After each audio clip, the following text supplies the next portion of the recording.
مسعود قبیلے کو جانتا ہوں، میں وزیرستان کو جانتا ہوں، میں آپ کی روایتیں جانتا ہوں، میں آپ کی تکلیفیں جانتا ہوں، مجھے پتہ ہے آپ سے کیا ہوا۔ میں نے سب سے زیادہ آواز اٹھائی کہ امریکنوں کے کہنے پہ ہم اس علاقے میں اپنی فوج نہ بھیجیں، کیونکہ مسعود قبیلہ اور قبائلی علاقے کے لوگ ہماری فوج تھے، تو ہمیں فوج کی ضرورت نہیں تھی، کیونکہ جس طرح انہوں نے ابھی کہا کہ ملک صاحب کا کیا نام تھا، بڑی زبردست تقریر کی، مسعود خان، بڑی زبردست باتیں کی۔ انہوں نے کہا کہ ضم اس لیے نہیں ہوا پہلے کیونکہ پاکستان کو فوج چاہیے تھی اور وہ اپنی فوج ساری اس مشرق کی بارڈر پہ تھی، تو کیونکہ مغربی بارڈر پہ ہمارے پاس فوج نہیں تھی تو انہوں نے کہا قبائلی علاقے کے لوگوں کو فوج بنا کے کہا کہ علاقہ غیر ہے۔ تو میں آپ کی ساری تاریخ جانتا ہوں کیونکہ میں نے کتاب لکھی ہوئی ہے، اور مجھے پتہ ہے کہ کشمیر میں جس طرح ملک مسعود کہہ رہے تھے کس طرح کی قربانیاں دی، یہ میں سب جانتا ہوں۔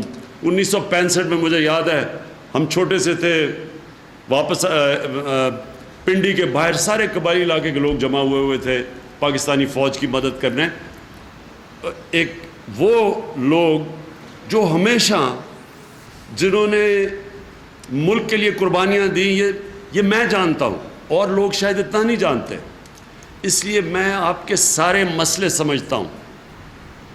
میں یہاں آیا ہوں اس لیے میرا مقصد یہ ہے کہ آپ کے مسئلے حل کیے جائیں۔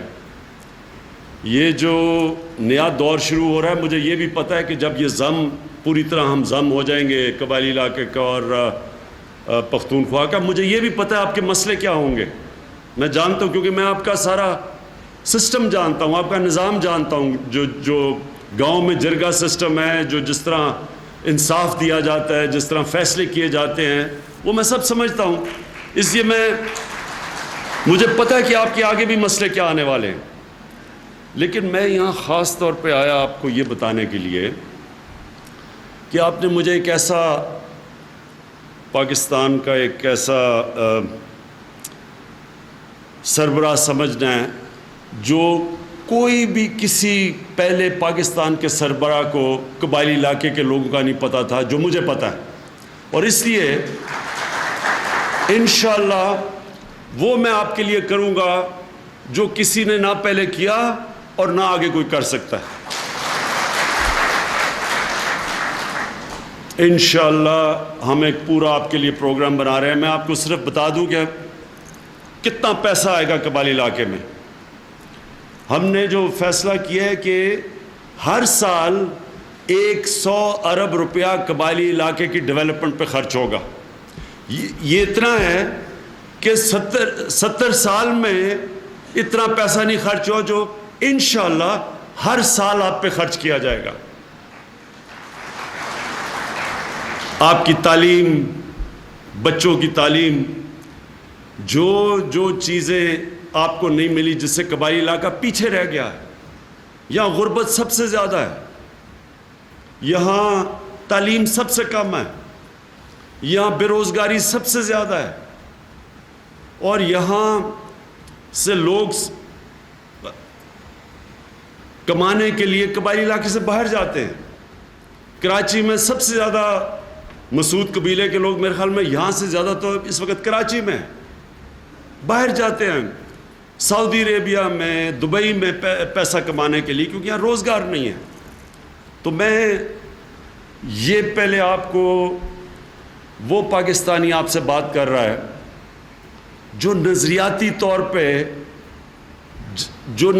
طور پہ یہ سمجھتا ہے کہ قبائلی علاقے کے لوگوں کو پیچھے چھوڑا گیا کیونکہ کسی کو سمجھ نہیں تھی قبائلی علاقے کی، نہ کسی نے سمجھنے کی کوشش کی، اور قبائلی علاقہ پیچھے رہ گیا، اور جو یہ سمجھتا ہے کہ کبھی بھی ملک ترقی نہیں کر سکتا جب تک سارے ملک کے کمزور علاقوں کو اوپر نہ اٹھایا جائے۔ جب آپ نے بات کی کہ نیا پاکستان کیا ہے؟ نیا پاکستان وہ پاکستان ہے جو اس کو بننا چاہیے تھا 1947 میں، جو قائد اعظم اور علامہ اقبال کی خواب تھی. وہ علامہ اقبال کی کیا خواب تھی پاکستان کی؟ علامہ اقبال جو شاید پچھلے 400-500 سال میں سب سے بڑا مسلمان کا ذہن تھا، سب سے بڑا فلاسفر تھا، دانشور تھا. علامہ اقبال کی نظر میں نیا پاکستان وہ تھا جو کہ نبی صلی اللہ علیہ وسلم نے مدینہ کی ریاست بنائی تھی. مدینہ کی ریاست کے اصولوں پہ پاکستان کو بننا چاہیے تھا. اور مدینہ کی ریاست کا سب سے بڑا اصول کیا تھا؟ عدل اور انصاف. عدل اور انصاف کا تقاضا کیا ہے؟ کیا کیا تھا سرکار مدینہ نے جو مدینہ کو ایک دم اس ریاست سے مسلمان اٹھے؟ اور یہ یاد رکھیں 700 سال تک تو وہ عرب دنیا کے انہوں نے امامت کی، لیکن مسلمانوں نے تقریباً 900 سال دنیا کی امامت کی. اور وہ ماڈل بنایا تھا مدینہ کی ریاست میں. اور مدینہ کی ریاست کا ماڈل تھا پھر سے عدل اور انصاف کا. اور اللہ کا حکم ہے کہ میری زمین پہ انصاف قائم کرو. یہ اللہ کا حکم ہے. تو اس لیے جو مدینہ کی ریاست تھی وہ نبی صلی اللہ علیہ وسلم نے اللہ کے حکم پہ ایک اصولوں پہ بنائی تھی، جس میں پہلی دفعہ ایک فلاحی ریاست بنی تھی. کمزور طبقے کو اٹھایا گیا تھا. زکوٰۃ، پیسے والے سے پیسہ اکٹھا کر کے کمزور طبقے کے اوپر خرچ کیا گیا. معذوروں پہ، بیواؤں پہ، غریبوں پہ. پینشن، پہلی دفعہ بوڑھوں کا دھیان رکھا گیا. اور وہ ریاست، جب ایک ریاست سارے اپنے کمزور طبقے کو اٹھاتی ہے، ان کو انصاف دیتی ہے، عدل ہوتا ہے، اس ریاست کو پھر کوئی شکست نہیں دے سکتا. اور وہ ریاست نے 2 سپر پاورز کو 15 جب ہجرت کی نبی صلی اللہ علیہ وسلم نے مدینہ میں، تو اس کے 15 اور 17 سال کے بعد 2 سپر پاورز گھٹنے ٹیک گئے ان کے سامنے. یہ دنیا کی تاریخ کا حصہ ہے. اور ہم نے اگر پاکستان، جب ہم نیا پاکستان کہتے ہیں، وہی انہی اصولوں کے اوپر اس کو کھڑا کرنا ہے. اور اس کا اصول ہمیں یہ کہتا ہے کہ ہمارے قبائلی علاقے کے لوگ پیچھے رہ گئے ہیں. ہمارے یہاں قبائلی علاقے کے بچوں کو تعلیم چاہیے، صحت چاہیے، ان کو ادارے چاہیے، ان کو یونیورسٹیز چاہیے، ان کو ڈگری کالجز چاہیے، ان کے لیے روزگار کے موقع چاہیے.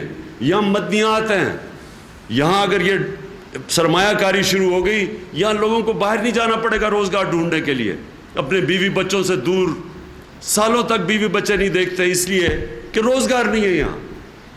یہاں کے لیے انفراسٹرکچر، یہ جو پیسہ میں نے آپ کو بتایا 100 ارب روپیہ سال کا، یہ یہاں پھر سے 70 سال میں اتنا پیسہ نہیں خرچ ہوا. اور یہ جب پیسہ خرچ ہوگا، یہاں ایک وہ تبدیلی آئے گی جو یہاں لوگ پیچھے رہ گئے ہیں، ان لوگوں کو اوپر لے کے آئیں گے. تو یہ ہمارا نظریہ ہے. یہ میں جو آپ کو باتیں کہہ رہا ہوں، یہ میرا پاکستان، یہ صرف قبائلی علاقے کے لیے نہیں، یہ بلوچستان کے علاقے پیچھے رہ گئے ہیں، اندرون سندھ کے علاقے پیچھے رہ گئے ہیں، جنوبی پنجاب کے اندر علاقے راجن پور وہ پیچھے رہ گئے ہیں. آج تک کیا پاکستان میں کیا ہوا ہے 70 سال میں؟ امیر امیر ہو گیا، غریب غریب ہو گیا. کئی علاقے میں سارا پیسہ خرچ کر کے وہ اوپر چلے گئے، باقی علاقے پیچھے رہ گئے. تو ہم نے یہ چینج کرنا ہے. اور انشاءاللہ یہ میرا نظریے کا حصہ ہے. اور میں آپ کو یہ ثابت کر کے دکھاؤں گا کہ ہم نے یہ جو تبدیلی لے کے آ رہے ہیں، یہ تبدیلی بڑی تیزی سے آئے گی. ابھی تک ہمیں مشکل کیا پڑی ہوئی تھی؟ میں پہلے آپ کے پاس آ جاتا. مجھے تو پتہ ہے قبائلی علاقے میں تو مسلسل آپ کے لیے آواز بلند کرتا رہا جب یہ سارا یہاں تباہی مچی ہوئی تھی. ڈرون اٹیکس ایک طرف سے ہو رہے تھے، دوسری طرف سے وہ دہشت گرد ادھر سے، بیچ میں بیچارے لوگ پھنسے ہوئے تھے. فوج نے ہماری قربانیاں دی. ہمیں پتہ ہے کتنے وہاں فوجیوں کی میں جا کے ان کے گھروں میں گیا ہوں جدھر انہوں نے قربانیاں دی. اور یہاں علاقے کے لوگ میں جانتا ہوں جو وہاں کراچی میں بھی ملتے تھے، وہاں آتے تھے، اسلام آباد میں نقل مکانی کرنا قبائلی علاقے کے لوگوں کے لیے میرے خیال میں سب سے تکلیف دہ چیز تھی. کہ گھروں کی عورتیں سارے اٹھ کے باہر جا رہے ہیں، وہ تو کوئی جانتا نہیں، جو جب تک آپ کے روایتیں اور آپ کی نظام کو نہ جانتا ہو، کسی کو تو نہیں پتا کہ آپ نے کتنی قربانی دی تھی۔ یہاں ہمارے وزیر اعلیٰ بیٹھے ہوئے ہیں محمود خان، انہوں نے بھی سوات سے نقل مکانی کی تھی جب وہ جنگ تھی، تو ان کو پتہ ہے کہ کس قسم کے مسئلے مسائل آپ نے فیس کیے ہیں۔ میرے پاس پوری چیزیں آپ کے لیے، ہم کیا کیا کریں گے، یہ صرف ڈسٹرکٹ کا میں اس لیے ابھی اناؤنس نہیں کر رہا کیونکہ اس میں میں یہ نہیں چاہتا کہ آپ کے اندر آپس میں، جب تک ہم سوچ سمجھ کے یہ نہ کریں، کوئی ایسی چیز نہیں کرنا چاہتا یا انتشار شروع ہو جائے آپس میں۔ اور مجھے پتہ ہے کہ آپ کی جو دشمنیاں ہیں وہ عام لوگوں کی دشمنیاں تو ہوتی نہیں ہیں، 100 سال تک چلتی رہتی ہیں، تو میرے سے کوئی ایسی چیز نہ ہو جائے کہ آپس میں آپ لڑتے رہے۔ تو ہم نے کافی، ایک تو میں آپ کو انشاءاللہ سارے قبائلی علاقے میں وزیرستان میں جو صحت انصاف کارڈ ہے وہ ہم دیں گے، یعنی کہ صحت انصاف کارڈ کا مطلب یہ کہ ہر گھر کے، ہر ایک خاندان کے پاس کارڈ آئے گا، 7,20,000 روپیہ سال میں خرچ کر سکتے ہیں، کسی بھی بیماری، کسی بھی ہسپتال میں جا کے مفت ان کو علاج ملے گا۔ یہ کبھی پہلے نہیں ہوا، اور یہ خاص طور پہ یہاں آپ کے لیے بڑا فائدہ ہوگا، کیونکہ مجھے پتہ ہے لوگوں کے پاس جب بیماری گھر میں ہوتی ہے اور پیسہ نہیں ہوتا، میں جانتا ہوں آپ کہ وہ کتنا مشکل وقت ہے۔ پھر ہم نے یہ آپ کے جو ہسپتال ہیں ان کے اندر ڈاکٹرز نہیں، وہ ہم محمود خان آپ کو بتائیں گے۔ ان سے میں محمود خان کو لے کے اس لیے آیا ہوں، پرانے چیف منسٹر کو بھی لے کے آیا ہوں، پرویز خٹک کو، نئے کو بھی لے کے آیا ہوں، تاکہ ہم نے، کیونکہ آپ ضم ہو گئے ہیں آپ پختونخوا سے، تاکہ مسلسل سب کو پتہ ہو کہ ہم نے آپ کے لیے کیا کیا چیزیں کرنی ہیں۔ ہم نے آپ کے لیے یہ جو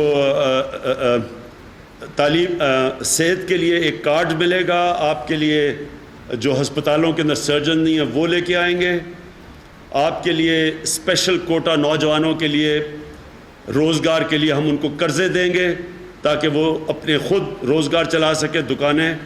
ہم آپ کو جو آپ کی تباہی ہوئی ہے، گھر گرے ہیں، اس کی پوری ہم وہ جس طرح انہوں نے کہا ہم اس کی پوری لسٹ کر رہے ہیں تاکہ ہم آپ کو فنڈز دیں گے تاکہ آپ اپنے گھر بار اور جو بھی نقصان ہوئے وہ پورا کریں۔ ہم نے سڑکیں بنانی ہے، 100 کلومیٹر کی ہم نے فیصلہ کیا وزیرستان میں، 100 کلومیٹر کی سڑکیں بنائیں گے آپ کے لیے۔ تعلیم میں 2 ڈگری کالجز، ایک بچیوں کے لیے اور ایک بچوں کے لیے، وہ وانا میں بنائیں گے۔ سپورٹس کمپلیکس وہ انشاءاللہ بنائیں گے، کیونکہ مجھے پتہ ہے کہ سپورٹس کا یہ بہت شوق ہے نوجوانوں کو، سپورٹس کے لیے گراؤنڈ ہے، لیکن کمپلیکس بڑا بھی بنائیں گے۔ گرڈ اپ گریڈیشن یعنی گرڈ سٹیشن، تاکہ آپ کو بجلی ملے، یہاں بڑی زیادہ لوڈ شیڈنگ ہے، وہ گرڈ سٹیشن کی وجہ سے آپ کو بجلی نہیں ملتی۔ اور کئی جگہ پہ سولر آپ کے لیے لے کے آئیں گے، کیونکہ دیکھیں کہ جب گرڈ، اب جو نئی بجلی آ رہی ہے، سستی جو بجلی ہوتی جا رہی ہے وہ ہے اب سولر، اور سولر کا یہ اب ہے کہ وہ اتنی سستی ہو گئی ہے کہ وہ جو ہم جو بجلی بنا رہے ہیں اس سے بھی اب سستی ہو گئی ہے۔ تو سولر کا فائدہ یہ ہے کہ یہ آپ کو کوئی لوڈ شیڈنگ ہی نہیں ہوگی، دھوپ ہو تو وہ بجلی آپ کو ملتی رہے گی۔ وہ انشاءاللہ سولر، کئی جو دور دور گاؤں ہیں ان علاقوں کے اندر آپ کے لیے سولر کے ہم وہ بجلی بنائیں گے۔ اور پھر پانی کا بہت بڑا، ساری جگہ پانی کا بہت بڑا ایشو ہے، اور پانی کے لیے اب یہ جو بارشیں ہوئی ہیں، اگر چھوٹی چیک ڈیمز ہوتی تو اس سے بہت علاقوں میں فائدہ ہوتا ہے۔ میں بھی اس طرف ایران ہو کے آیا ہوں، ایران میں بھی انہوں نے یہ جو پانی کا وہاں بھی مسئلہ ہے، ادھر انہوں نے یہ بڑی ڈیمز، چھوٹی چھوٹی ڈیمز بنائی ہوئی ہیں تاکہ لوگوں کا پانی کا مسئلہ حل ہو۔ انشاءاللہ وہ بھی ہم شروع کر دیں گے۔ صرف آپ نے میرے پہ ایک اعتماد رکھنا ہے، یہ میں آپ سے ووٹ لینے کے لیے نہیں آیا، اس لیے کہ میرا یہ ایمان ہے کہ یہ پاکستان آگے بڑھ ہی نہیں سکتا، نیا پاکستان بن ہی نہیں سکتا جب تک کہ اتنا اونچ نیچ ہو، کئی علاقے آگے ہوں، کئی علاقے پیچھے ہو۔ یہ میرا نظریہ ہے، لیکن آپ کو تھوڑا سا صبر اس لیے کرنا پڑے گا کہ جو لوٹ مار اس ملک میں ہوئی ہے، جس کے خلاف 22 سال میں پولیٹکس کر رہا تھا، جن ڈاکوؤں کے خلاف، انہوں نے اس ملک کا قرضہ 6,000 ارب سے پچھلے 2008 میں 6,000 ارب قرضہ تھا، آج 30,000 ارب قرضہ ہے۔ 2008 سے اب تک 10 سالوں میں انہوں نے پاکستان کا قرضہ 3 گنا زیادہ کر دیا۔ اس کی وجہ سے صرف میں آپ کو سمجھاؤں اس کی وجہ سے کیا ہے، ہمارا جو سارا ٹیکس اکٹھا ہوتا ہے، یہ ذرا یاد رکھ لیں، یہ اپنے ذہنوں میں ڈالیں، 4,500 ارب یہ ٹوٹل ٹیکس پاکستان کا اکٹھا ہوتا ہے، اس میں سے 2,000 ارب تقریباً جو انہوں نے قرضے لیے ہوئے ہیں ان کے اوپر سود اور قسطیں دینے پہ 4,500 ارب میں سے 2,000 ارب وہ نکل جاتا ہے۔ تو ملک چلانے کے لیے اس وقت ہمارے پاس پیسہ کم ہے، لیکن آپ کو فکر نہیں کرنی چاہیے کہ آپ کو اللہ نے ایک بڑا، یہ آپ کا ملک بڑا امیر ہے، یہ آپ کا وزیرستان بڑا امیر علاقہ ہے، یہاں نیچے آپ کے تانبے کے ذخیرے ہیں، تو یہ ملک ہے امیر، اس کو ہم اٹھا لیں گے، پیسہ بھی آ جائے گا، پیسہ آ رہا ہے، لیکن تھوڑا سا آپ کو صبر کرنا پڑے گا۔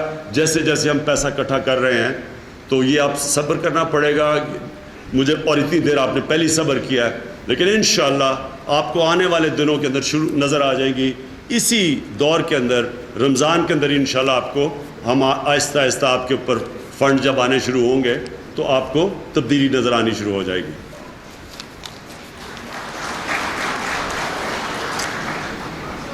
جی جی جی ایک منٹ، باری باری، جی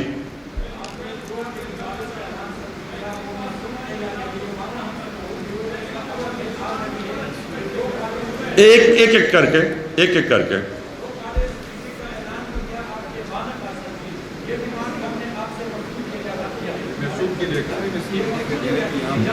آپ کے، اب مجھے پورا پتہ ہے کہ وزیر قوم مختلف ہے، مسعود قوم مختلف ہے، وانا کے لیے جو بھی کیا آپ فکر نہ، وزیر قوم کے لیے سارے وہی کریں گے، یہ آپ کے ساتھ، اس لیے تو میں محمود خان کو لے کے آیا ہوں۔ ٹھیک مسعود ایریا کے لیے، جی جی